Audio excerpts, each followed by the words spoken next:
Let's identify graphs of linear inequalities. Linear inequality number 1 is y is less than or equal to -4/3x plus 1. Step 1. Determine whether the boundary line is part of the solution area.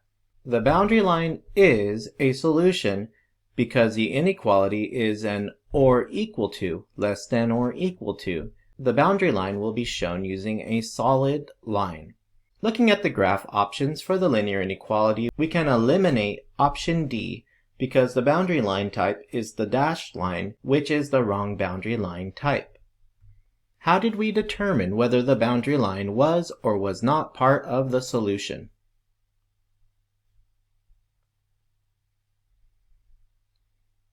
To determine that the boundary line was part of the solution, we looked at the inequality type.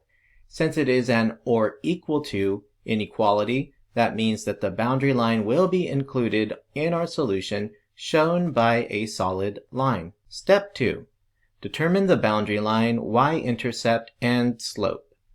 We use our inequality in slope-intercept form to see that the boundary line's y-intercept is at 0, +1, and it has a slope of down 4 because of -4, and 3 to the right. The slope for graph A does cross at +1, and the slope goes down 4, 3 to the right, back on the boundary line.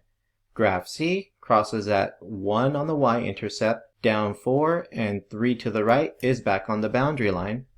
Graph B crosses at 1, but does not follow the same pattern of down 4 and 3 to the right for the slope, so B is eliminated from our graph options. Step 3. Determine which side represents the solution region. At this point, graph A and graph C have the same boundary line type with the same slope and y-intercept.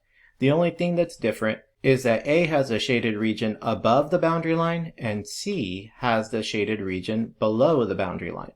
We need to test a point on either side of the boundary line to see which side should be shaded. The easiest point to check will always be the point 0, 0. It makes all the calculations really easy. If it gives us a true inequality, that means C will be the answer because all of the correct answers are below the boundary line. If checking the point 0, 0 gives us a false inequality, then that means that A will be the correct graph because the point 0, 0 will represent the side of all the non-solutions. So let's check. We take the inequality and we replace y with 0 and x with 0.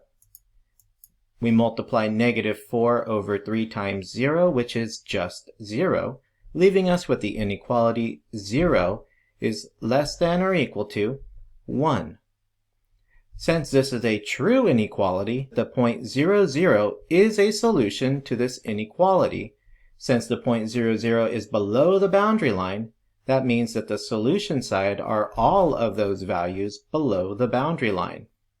How did we determine which side was the solution region?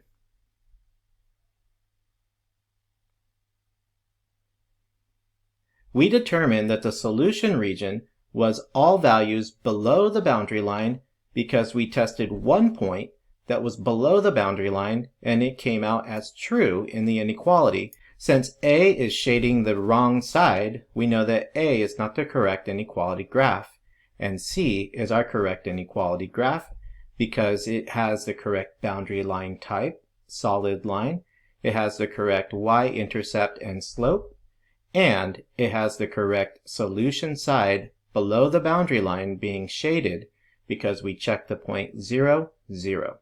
You are now ready to identify the graph of the linear inequality in problem number 2.